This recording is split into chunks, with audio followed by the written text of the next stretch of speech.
சுயநலமில்லாத அன்பை மற்றவர்களிடம் செலுத்தி பாருங்கள், அப்போதுதான் மனிதனாக பிறந்த ஒரு வாழ்க்கையை ரசிக்க முடியும் என்று சத்தியம் தொலைக்காட்சியின் நிர்வாக இயக்குனர் டாக்டர் ஐசக் லிவிங்ஸ்டோன் கூறியுள்ளார்.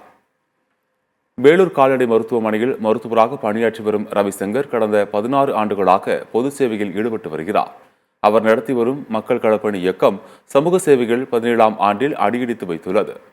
இதையொட்டி வேலூரில் நடைபெற்ற நிகழ்ச்சியில் மாற்றுத்திறனாளிகளுக்கு செயற்கை கால் வழங்குதல், ஆட்டோ ஓட்டுநர்களுக்கு சீருடை வழங்குதல், 1770 மரக்கன்றுகள் நடுதல் உள்ளிட்ட நிகழ்ச்சிகள் நடைபெற்றன. இதில் சிறப்பு அழைப்பாளராக சத்தியம் தொலைக்காட்சி நிர்வாக இயக்குனர் டாக்டர் ஐசக் லிவிங்ஸ்டோன் கலந்து கொண்டு விழாவை சிறப்பித்தார். அப்போது பேசிய டாக்டர் ஐசக் லிவிங்ஸ்டோன், அன்பு இல்லாதவன் வீணாய் போனவன் என்றும் அவனிடத்தில் ஒன்றும் இல்லை எனவும் தெரிவித்தார். அன்பு என்ற அச்சாணி சக்கரத்தில் நாம் சுழன்று ஓடினால்தான் நாம் இந்த உலகத்திற்கு சிறந்ததை கொடுக்க முடியும் என்றும் அவர் கூறினார்.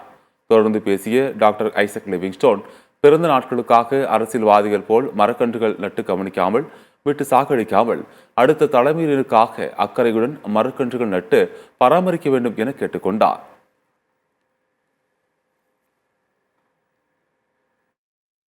மரம் நடுவது அடுத்த தலைமுறைக்கு மரம் நடுறது மாத்திரம் இல்லை, மரம் வளர்ப்பது. அது என்ன போட்டிருக்காங்கன்னா, மரக்கன்று நடுறதில்ல, மரக்கன்று வளர்ப்பது அப்படின்னு சொல்லி சொல்றாங்க. அதுதான் ரொம்ப முக்கியம். மேடைக்கு முன்னால் நின்று அரசியல்வாதிகள் மரம் நடுவாங்க. பார்த்தீங்கன்னா பிறந்த நாள் கேட்குற மாதிரி 60,000 பிறந்த நாள் 50,000 மரம், ஏன்னா 70,000 பிறந்த நாள் 70,000 மரம் நடுவாங்க. ஆனால் அடுத்த நாள் போய் பார்த்தீங்கன்னா அது ஒன்றுமே இருக்காது. ஒருத்தரை பார்க்கும்போது வாழ்த்துதல் சொல்றது, ஒருத்தரை நீங்கள் ஒரு முறை வாழ்க்கும் போது உங்களை நீங்களே 7 முறை வாழ்த்துக்கிறீங்க அப்படின்னு சொல்லி ஒரு பரவல்.